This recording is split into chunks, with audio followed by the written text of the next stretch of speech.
हाँ प्यारे बच्चों, good morning all of you. आज हम इस वीडियो के माध्यम से अगला चैप्टर रामवृक्ष बेनीपुरी द्वारा लिखित बाल गोविंद भगत के जीवन चरित्र पर हम प्रकाश डालेंगे। पहले आप रामवृक्ष बेनीपुरी जी का जीवन परिचय थोड़ा सा देखने का प्रयास करें।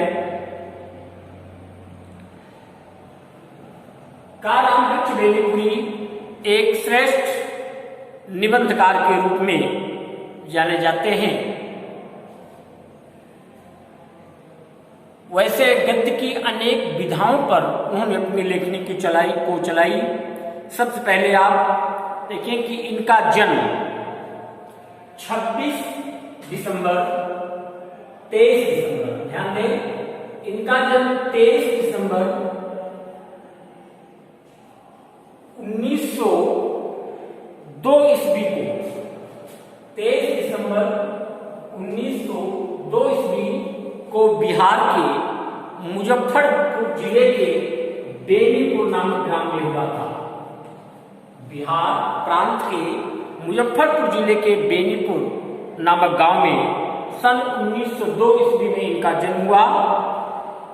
इनके पिता फूलवंत सिंह एक सामान्य किसान थे और उन्होंने इनका पालन पोषण किया, किंतु अल्प आयु में ही इनके माता पिता दोनों का देहावसान हो गया और इनका पालन पोषण इनकी मौसी ने किया।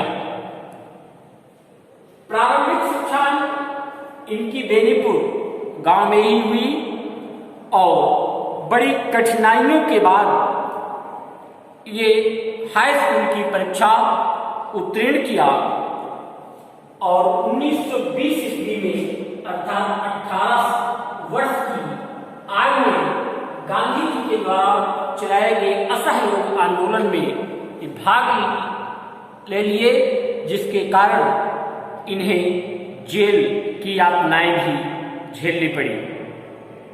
15 वर्ष की आयु से ही ये पत्र पत्रिकाओं के माध्यम से अपनी लेखनी को चलाने लगे, अर्थात छोटे छोटे लेख साप्ताहिक एवं मासिक पत्रिकाओं में ये लिपिबद्ध करने लगे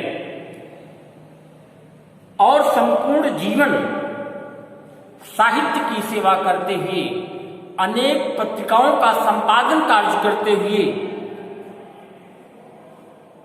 सन 1968 ईस्वी में इनका देहावसान हो गया। 1968 ईस्वी में इनकी मृत्यु हो गई और हिंदी के एक प्रमुख लेखकों में इनकी गणना की जाने लगी। हिंदी की अनेक विधाओं पर इन्होंने अपनी लेखनी को चलाई, चाहे वो निबंध हो, चाहे उपन्यास हो, चाहे नाटक हो, चाहे कहानी हो, चाहे रेखाचित्र हो, चाहे संस्मरण हो या यात्रा विवरण हो। गद्य की अनेक विधाओं पर इन्होंने अपनी लेखनी को चलाने का प्रयास किया। जैसे अम्बपाली इनका एक प्रसिद्ध नाटक है। नाटक अम्बपाली इनका एक प्रसिद्ध नाटक है। उपन्यास पतितों के देश में यह इनका प्रसिद्ध उपन्यास रहा है। चिता के फूल ये इनकी कहानी विधा की पुस्तक रही है। चिता के फूल इनके रेखाचित्र हैं। नेत्रदान रेखाचित्र हैं। नेत्रदान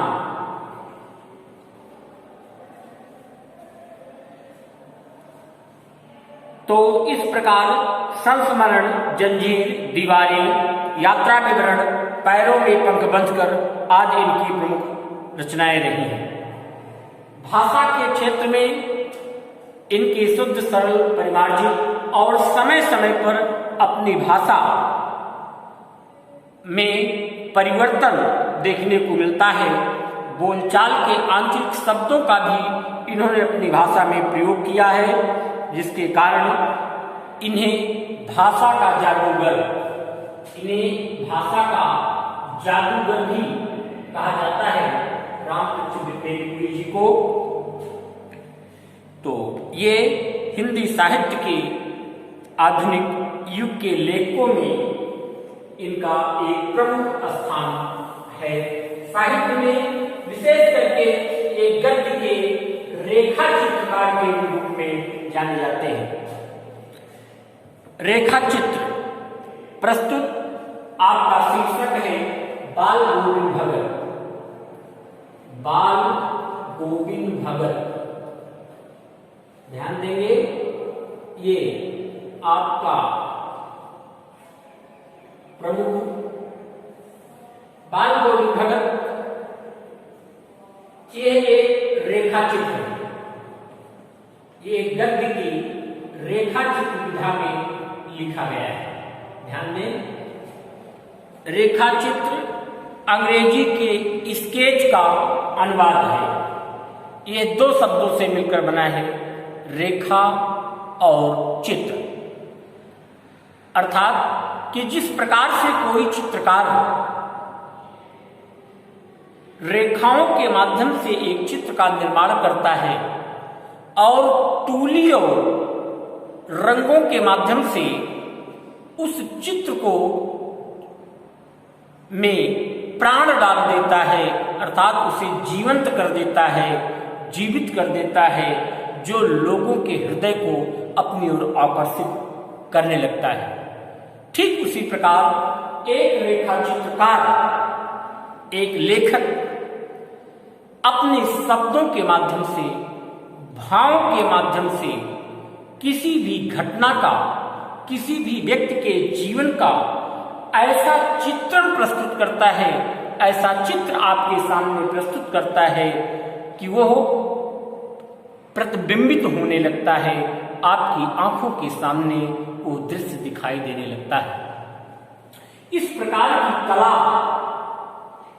गद्य के अंतर्गत रेखा चित्र के चित्रकार, रेखा चित्र के नाम से गद्य की विधा हिंदी साहित्य में प्रसिद्ध हुई। रामकृष्ण द्विवेदी जी एक प्रमुख रेखा चित्रकार के रूप में जाने जाते हैं। इनके अतिरिक्त रेखा चित्रकारों में महादेवी वर्मा, प्रकाश चंद्र गुप्त, रामकृष्ण बेनीपुरी आदि प्रमुख रेखा चित्रकार हैं। इन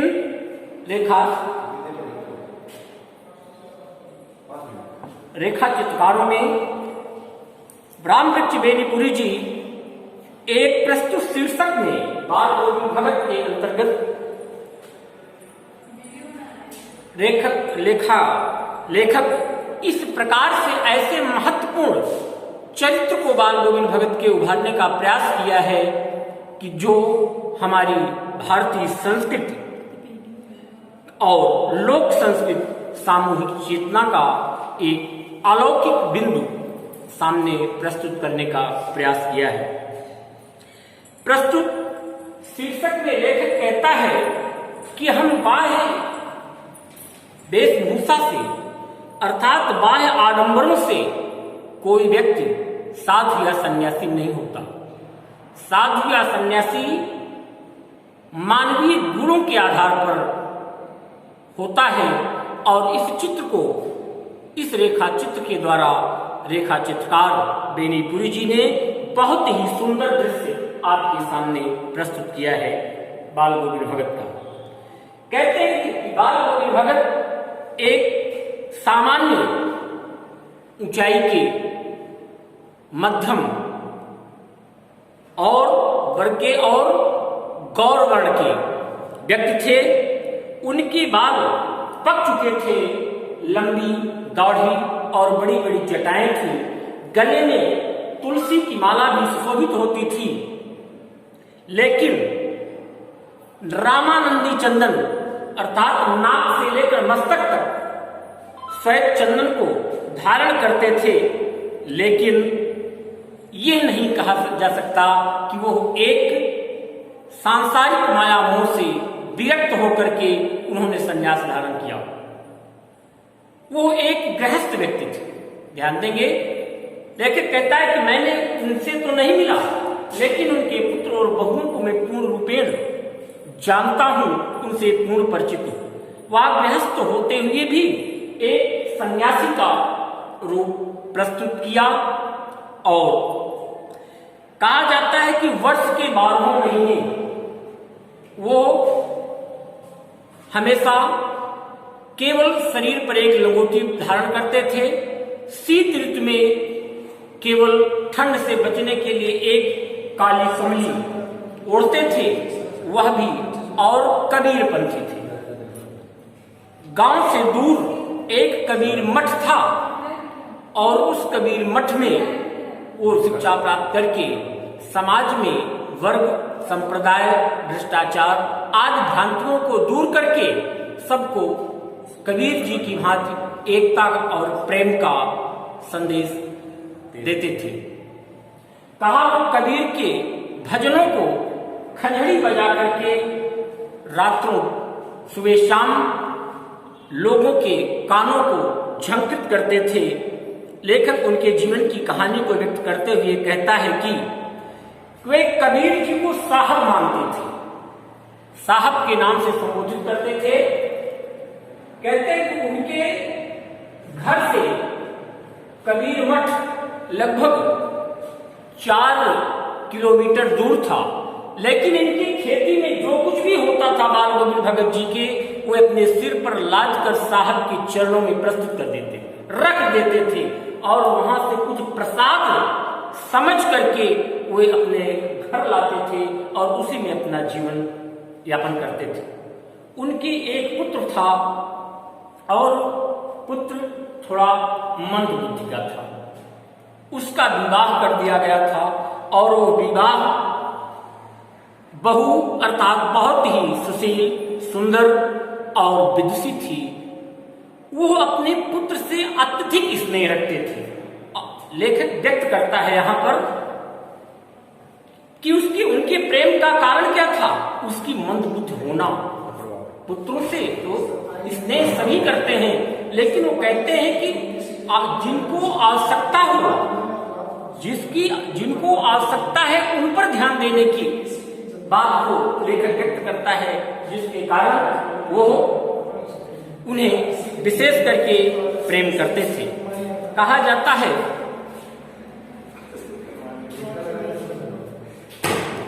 है कि बाल गोविंद भगत जी आषाढ़ का चाहे महीना हो, रिमझिम वर्षा हो रही है, वो कहीं स्वयं खेतों में स्वयं रोनी शब्द आया है, रोनी का तात्पर्य रोपाई करना। कहा स्वयं वो अपने नन्हे नन्हे हाथों से रोपाई करते थे। महिलाएं मेड़ों पर बैठकर जिस प्रकार से कलेवा का इंतजार करती हैं, उस प्रकार से उनके घर में भी महिलाएं और नियम के अत्यंत ही घर का भोजन किया हुआ वे घर पर ही भोजन करते थे, चाहे जितने भी दिन अधिक हो जाएं, कभी भी वो बाहर भोजन नहीं किया।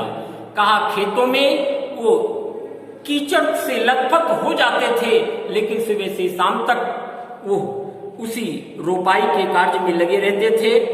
और समय मिलने पर शाम के समय जब वे खंजड़ी बजाकर कबीर के सुंदर भजनों को गाते थे, उस समय उनकी संगीत में ऐसा जादू का भाव उत्पन्न होता था कि सभी मंत्रमुग्ध हो जाते थे। कहा चाहे भादों की अंधेरी रात हो, भीषण मेढकों की मधुर आवाज हो, लेकिन उनकी खंजड़ी की मधुर आवाज सबके लोगों को छू लेती थी। उनके भजन कि गोदी में पीवा चमक उठे सखिया, चिहुक उठे ना, या तेरी गठरी में लागा चोर मुसाफिर जाग जरा, इस प्रकार के सुंदर भजनों को व्यक्त करते थे। कार्तिक मास से लेकर फाल्गुन मास तक वो प्रभातियां लिया करते थे, अर्थात सुबह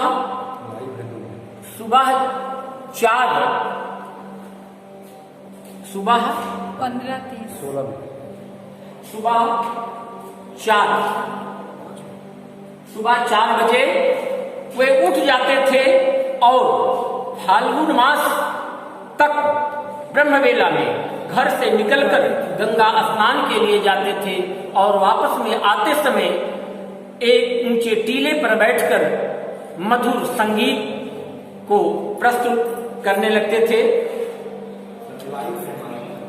मधुर संगीत वो गाने लगते थे। इस प्रकार वो काली कमली पर बैठकर ओढ़कर जब वो भजनों में मंत्रमुग्ध हो जाते थे, ऐसे समय में उनकी कमली कंधे से नीचे भी गिर जाती थी, लेकिन कभी भी वे अपने भावों को चेहरे पर उनके श्रम की बूंदें अर्थात पसीने की बूंदें दिखाई देने लगती थी।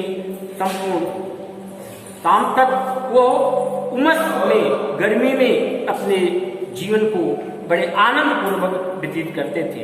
लेखक कहता है कि उनके जीवन का अंतिम दृश्य उस समय दिखाई पड़ा, मैंने देखा संगीत साधना का वो चरमोत्कर्ष काल उस समय देखा जब उनका इकलौता पुत्र समाप्त हो गया, देहावसान हो गया उसका। बहू घर के अंदर बिलख रही है, गांव के लोग उसे शांत कराने का प्रयास कर रहे हैं, लेकिन बाल गोविंद भगत जी क्या करते हैं कि वह अपने पुत्र की लाश पर सफेद वस्त्र अर्थात कफन को डालकर उस पर फूल डाल देते हैं और खंजरी लेकर सुंदर भजन गाने लगते हैं। गांव के लोग ने मन में ये भाव समझने लगते हैं कि क्या कहीं ये पागल तो नहीं हो गए, लेकिन वे कहते हैं कि नहीं। वो अपनी बहू को भी समझाते हैं कि आज विरहिणी अर्थात ये जीवात्मा अपने परमात्मा से जाकर मिल रही है और ये तो आनंद का समय है और आप उसके अंतिम समय में आनंद के समय आंसू बहा रही हो। इस प्रकार समझा करके वो अपने मधुर गीतों को प्रस्तुत कर रहे थे। अंतिम समय में उसका अंतिम संस्कार भी अपने हाथों नहीं बल्कि बहू के हाथों उसका अंतिम संस्कार कराते हैं और अंत में जैसे ही उसकी श्राद्ध पुत्र की समाप्त होती है, वे अपने बहू के भाई को बुलाकर उसे जबरदस्ती मैके भेज देते हैं और कहते हैं कि तुम्हारी अभी युवा अवस्था है, यहाँ पर जीवन बड़ा लंबा है, कठिन है, यहाँ पर हम अपने जीवन को व्यतीत करने में कितना भी संकोच करें, कितना भी संभाल कर जीवन में चलने का प्रयास करें, लेकिन समाज इतना दूषित हो चुका है कि लोग एक दूसरे पर उंगलियां उठाने में कोई कसर नहीं छोड़ते हैं। तो कहीं ऐसा न हो कि मेरे जीवन में यह भाव भी देखने को मिले और इसलिए पुनर्विवाह के लिए बाध्य कर देते हैं, जबकि बहू स्वयं जाने के लिए तैयार नहीं होती। वो रोती है, बिलखती है कि आपको एक रोटी देने वाला कोई नहीं है घर में, लेकिन वे उसे समझा बुझाकर भेज देते हैं और कहा जाता है कि उनके विचारों के अनुसार ही उनका जीवन भी व्यतीत हुआ। कहते हैं हमेशा गंगा स्नान के लिए जाया करते थे, जो कि 30 कोस उनके घर से गंगा की दूरी पड़ती थी। 5 दिन 6 दिन उनको आने और जाने में लग जाते थे, लेकिन नियम के इतने पक्के थे कि घर से भोजन करके निकलते थे और लौटकर घर पर ही भोजन करते थे। वो 4-5 दिन केवल जल पी करके अपना जीवन व्यतीत करते थे। यह अक्सर उनके जीवन में होता था, लेकिन जब अंतिम बार वो गंगा स्नान करके लौटे तो लोग उन्हें अस्वस्थ पाए। उन्हें आराम के लिए लोगों ने समझाने का प्रयास किया, लेकिन वो सुबह शाम बराबर अपने इस कबीर के भजनों को खंजरी बजाकर गाया करते थे। शाम को जब गाए और सुबह खंजरी की वो आवाज न सुनाई पड़ी तो लोग आकर के उन्हें जानकारी करने का प्रयास किया और देखा कि बाल गोविंद भगत का केवल अस्थिपंजर ही, केवल नश्वर शरीर ही शेष रह गई थी, उनकी जीवात्मा निकल चुकी थी, अर्थात वो परमात्मा में जा मिली थी। इस प्रकार उनका संपूर्ण जीवन अत्यंत ही सुंदर और धर्म से जुड़ा रहा और वे सांसारिक माया मोह और बाह्य आडंबरों से दूर रखते हुए लोगों को ईश्वर के प्रति आध्यात्मिक एवं श्रद्धा की भावनाओं को, प्रेम की भावनाओं को व्यक्त करने का प्रयास किया। इस वीडियो के माध्यम से आज हम इनके जीवन चरित्र को प्रस्तुत किया। आप लोग जैसे भी हो, आप इनके जीवन परिचय और इस पाठ को पढ़ करके जहां भी जो भी समस्याएं आए तो मुझे आप पहुंचाने का प्रयास करेंगे, मुझ तक पहुंचाने का प्रयास करेंगे और इसके बाद हम आप सबको वर्कशीट देंगे, उसे भी हल करने का प्रयास करेंगे। धन्यवाद।